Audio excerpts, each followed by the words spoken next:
Bonjour, j'aimerais vous parler de talismans, l'importance des talismans. Comme moi, je porte une bague avec un rubis sorti sur argent. On peut voir, c'est une assez grosse bague.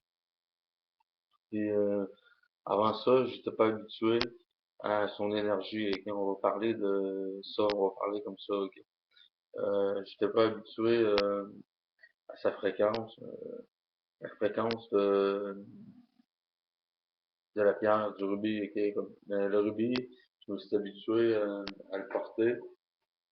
Puis je peux le porter même pendant que je dors. Puis ça, c'est quand même bien.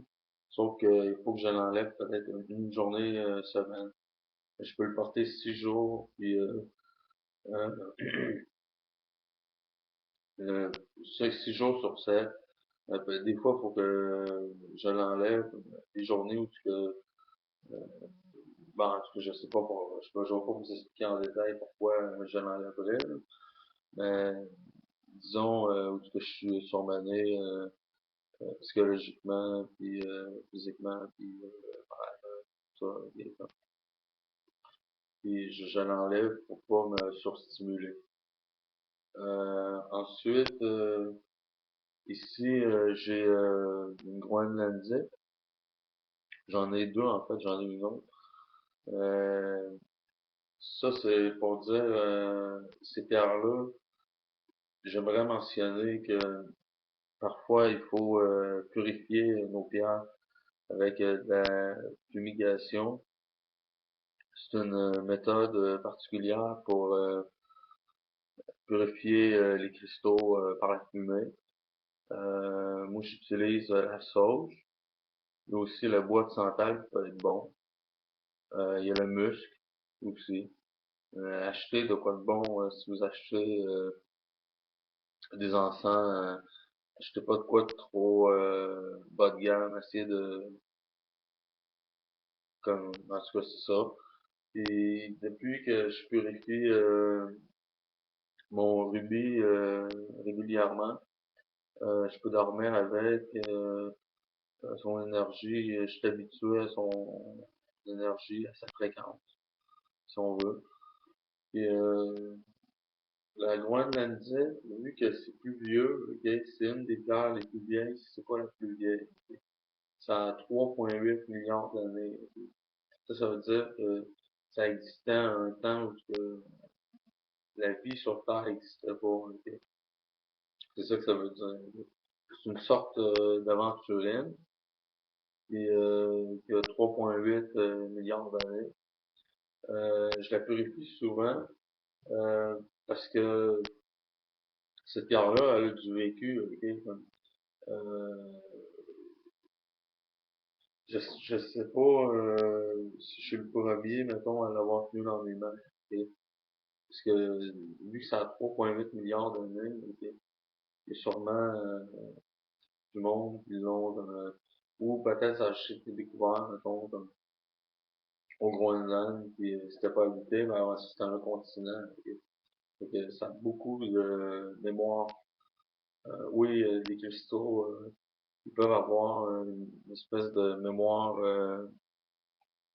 du temps codé à l'intérieur, ok, comme du vécu, là, comme 3,8 milliards d'années, je vivrai jamais ça, ok, puis ça me donne la sagesse, si on veut, de 3,8 milliards d'années passées sur cette terre.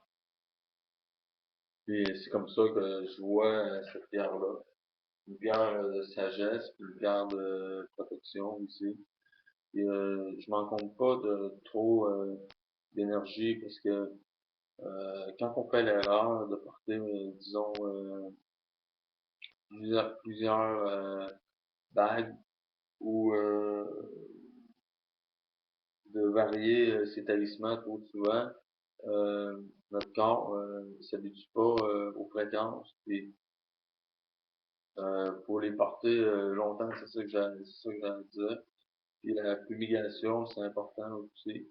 Je trouve que c'est mieux que le sel. C'est mieux que l'eau, parce que l'eau, ça peut endommager les cristaux pour de vrai. Puis les bagues, des trucs comme ça. Ok.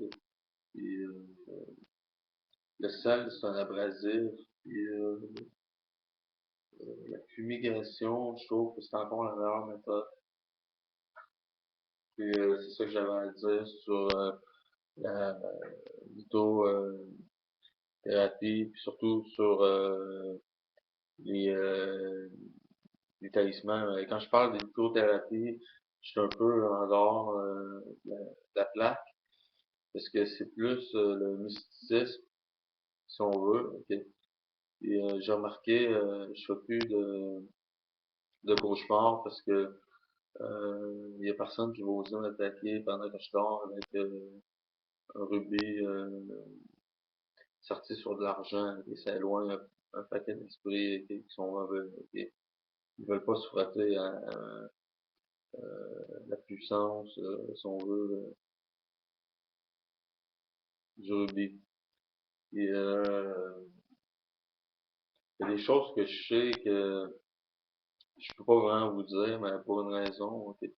Je peux juste vous dire qu'il a déjà été dit que le rubis, c'est le roi des joyaux.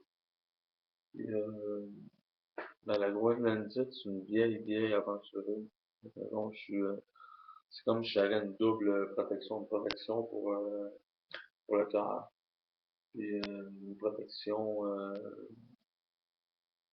pour l'esprit. Puis le rubis, ça ouvre la glande pinéale, mettons, qui est le troisième œil. Ça, je vous en avais peut-être déjà parlé. C'est pour ça que je porte un rubis. Et ça vous donne un insight. Le seul downside au rubis, c'est que ça peut inciter à la colère, mettons si on est colérique. Moi, je suis comme, j'irais à dire, passablement colérique, ça peut m'arriver. Ok. Ça peut me,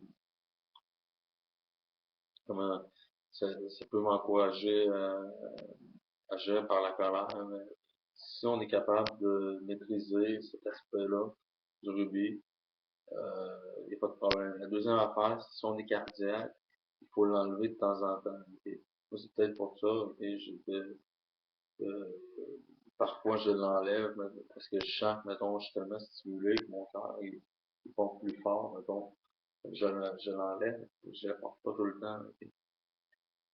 Et c'est ça que j'avais à dire sur les taillissements, puis la purification des taillissements. Et j'espère que c'était une bonne vidéo. Il y a d'autres choses aussi qui sont des bonnes protections. Moi, j'ai pas la clé, je suis pas la clé de l'énigme nécessairement. Ok. Euh, il y a d'autres pierres et il y a d'autres talismans que vous pouvez porter qui sont aussi bons. Ok. C'est à vous de découvrir Riker. Merci.